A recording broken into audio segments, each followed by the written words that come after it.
നിങ്ങളുടെ ഫേവറേറ്റ് സീരിയലുകൾ ടിവിയിൽ വരുന്നതിന് മുൻപേ സൺ നെക്സ്റ്റ് ആപ്പിൽ കാണാം. ഇനി എല്ലാവർക്കും മുൻപേ കാണൂ. ഇപ്പോൾ തന്നെ സൺ നെക്സ്റ്റ് ആപ്പ് ഡൗൺലോഡ് ചെയ്ത് സബ്സ്ക്രൈബ് ചെയ്യൂ.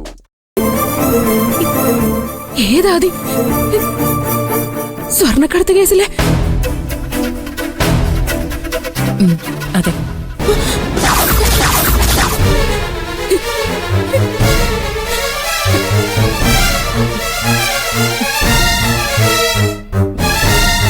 എന്റെ കണക്കുകൂട്ടലുകള് കൂടുതൽ കൂടുതൽ ശരിയായി വരിക. ആ നാദിക്ക് കൊടുക്കാൻ കഴിയാതെ പോയ 10 ലക്ഷം രഘുവേട്ടൻ അവന്റെ ഭാര്യയ്ക്ക് നൽകുമെന്നും അവളുടെ കുഞ്ഞിന്റെ ഉത്തരവാദിത്തം ഏറ്റെടുക്കുമെന്നുമായിരുന്നു എന്റെ സംശയം. അതതുപോലെ തന്നെ സംഭവിച്ചു. അച്ഛനും അവരുടെ അടുത്ത് ഭയങ്കര സിമ്പതി ആയിരുന്നല്ലോ. എന്റെ ചേച്ചി, ആദിലിന് രഘുവേട്ടൻ 10 ലക്ഷം രൂപ കൊടുക്കാൻ തീരുമാനിച്ച കാര്യം പോലും അച്ഛൻ അറിയില്ല. അതറിയാവുന്ന നമുക്ക് 3 പേർക്കും രഘുവേട്ടനും ദാസങ്ങളിനും മാത്രം. ചേച്ചി, അതെ, അച്ഛനും അമ്പിളി ചേച്ചിയെ പോലെ ഏതോ സംശയത്തിലായിരിക്കണം ആ മുറിയിലേക്ക് പോയത്. അല്ലാതെ അച്ഛന് കൂടുതലൊന്നും അറിയാൻ ഇടയില്ല.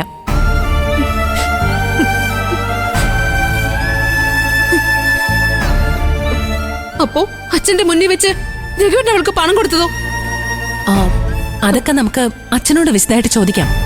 അതുവരെ ചേച്ചി പ്രശ്നമൊന്നും ഉണ്ടാക്കരുത്.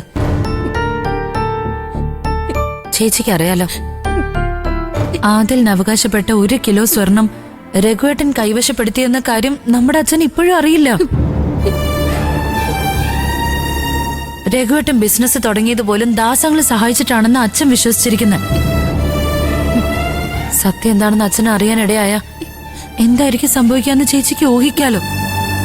അച്ഛന്റെ മുമ്പിൽ നമ്മൾ എല്ലാരും തെറ്റുകാരാവും. എല്ലാം അറിഞ്ഞുകൊണ്ട് അച്ഛനെ ചതിച്ച മക്കളെ തീരും നമ്മള്.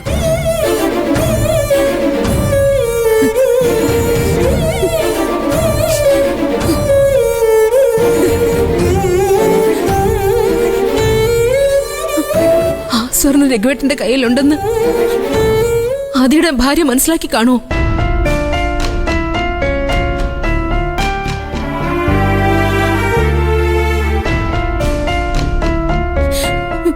എങ്കിലത് കൂടുതൽ അപകടം. 1 കിലോ സ്വർണത്തിന് പകരം അവള് രഘുവേട്ടനെ സ്വന്തമാക്കും.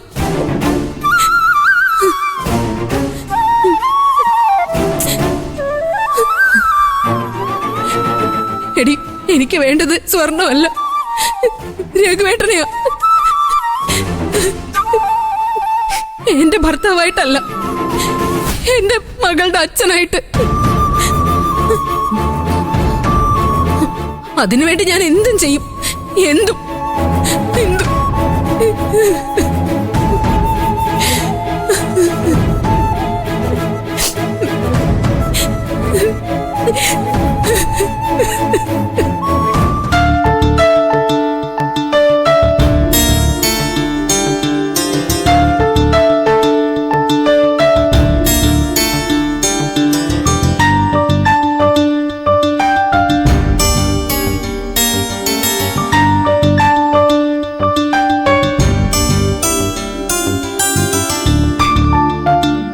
ഏട്ടൻ എന്താ ആലോചിക്കുന്നേ? അമ്മയെക്കുറിച്ചാണോ? അമ്മയെക്കുറിച്ചല്ല, ഞാൻ നമ്മളെക്കുറിച്ച് ആലോചിക്കുന്നേ. സാധാരണ അമ്മമാർക്കാ മക്കള് വഴിതെറ്റി പോകുന്നുള്ള പേടിയും ആദ്യമൊക്കെ ഉള്ളത്. ഇതിപ്പോ നമ്മളെ മക്കൾക്ക് അമ്മയെ പേടിച്ച് കഴിയേണ്ട അവസ്ഥയാ. നാളെ അമ്മ മക്കളെ ഓർക്കാതെ എന്തൊക്കെ കാട്ടിക്കൂട്ടെന്നറിയില്ലല്ലോ. അമ്മയ്ക്ക് അമ്മയുടെ ഭാഗം ജയിക്കണമെന്ന് മാത്രമേ ഉള്ളൂ. അതിനുവേണ്ടി എന്തും ചെയ്യും. അത് നമുക്ക് പണ്ടേ അറിയാവുന്നതല്ലേ ഏട്ടാ? അതെ, ഇത്രയും കാലം അമ്മ വിജയക്കൊടി പാറിച്ചു നടന്നു. ഇനി തിരിച്ചടികളുടെ കാലമാണ്. അതിന്റെ തുടർച്ച അജയിൽ നടന്നത്. ഇനി അനുഭവത്തിൽ നിന്ന് പഠിച്ചോളൂ. ഇല്ല, എനിക്ക് വിശ്വാസമില്ല ശ്യാം അമ്മ മാറുമെന്ന്. ഏയ്, തിരിച്ചു വന്നാലും അമ്മ പഴയതുപോലെ തന്നെയായിരിക്കും. അമ്മ എന്തായാലും അധികം നാൾ ജയിലിൽ കിടക്കുമെന്ന് തോന്നുന്നില്ല. നമ്മളെ ഇറക്കിയില്ലെങ്കിൽ അമ്മ തന്നെ സ്വന്തം നിലയിൽ ഇറങ്ങാനുള്ള ശ്രമം നടത്തും. സോനയും ഇതെന്നോട് പറഞ്ഞു. അമ്മ അകത്ത് കിടന്നുകൊണ്ട് തന്നെ ഇതിനുള്ള വഴി കണ്ടെത്തുന്നു. മറ്റാരെങ്കിലും അമ്മയെ ജാമ്യത്തിൽ ഇറക്കുന്നതിനേക്കാൾ നല്ലത് നമ്മളൊരു ശ്രമം നടത്തുന്നല്ലേ ഇന്ദിരേട്ടാ? അത് ശരിയാ, അതാണ് വേണ്ടത്. അമ്മ ഒരു തെറ്റ് ചെയ്തു എന്ന് കരുതി ജീവിതകാലം മുഴുവൻ മക്കൾ അമ്മയെ വെറുക്കുന്നത് ശരിയല്ല. അനുവും അത് തന്നെ പറയുന്നത്. ഏട്ടത്തിക്ക് അമ്മയെ ജാമ്യത്തിൽ ഇറക്കുന്നതിൽ പ്രശ്നമൊന്നുമില്ല ഏട്ടാ. ഇല്ല സത്യ, അവൾക്ക് അമ്മയോടിപ്പോൾ സഹതാവാ. ഏട്ടത്തി വന്നപ്പോ സോനയോടും പ്രതിഭയോടും അത് പറഞ്ഞെന്ന് തോന്നുന്നു. നിങ്ങൾ വേണമെങ്കിൽ അമ്മയ്ക്ക് വേണ്ടി ഒരു അഡ്വക്കേറ്റിന് വെക്ക്, പൈസ ഞാൻ തരാം. പക്ഷേ ഒന്നിനും ഞാൻ മുന്നിൽ നിൽക്കില്ല. അത് നടക്കില്ല. അമ്മയുടെ കാര്യത്തിൽ ഏട്ടനാ മുന്നിൽ നിൽക്കേണ്ടത്. അങ്ങനെ ഏട്ടൻ ചെയ്തില്ലെങ്കിൽ അമ്മയെ ഏട്ടൻ കൈയൊഴിഞ്ഞെന്നാ അതിന്റെ അർത്ഥം. ഏട്ടന് വേണ്ടാത്ത അമ്മയെ ഞങ്ങൾക്കും വേണ്ട. ദേ, നിങ്ങളിങ്ങനെ പറഞ്ഞാൽ അമ്മ ജയിലിൽ കിടക്കത്തേ ഉള്ളൂ. എന്റെ ഭാഗത്തുനിന്ന് അതിൽ കൂടുതലൊന്നും ആരും പ്രതീക്ഷിക്കണ്ട. ആ, അനു ചിലപ്പോ കുറച്ചു ദിവസം ഇങ്ങോട്ട് വരില്ല. ചീരുവിനെ ഡിസ്ചാർജ് ചെയ്ത് പഞ്ചരത്നത്തിലേക്കാണ് കൊണ്ടുപോകുന്നത്. അവിടെ അവളുടെയും കുഞ്ഞിൻ്റെയും പരിചരണത്തിന് അനു കൂടി അങ്ങോട്ട് പോകും.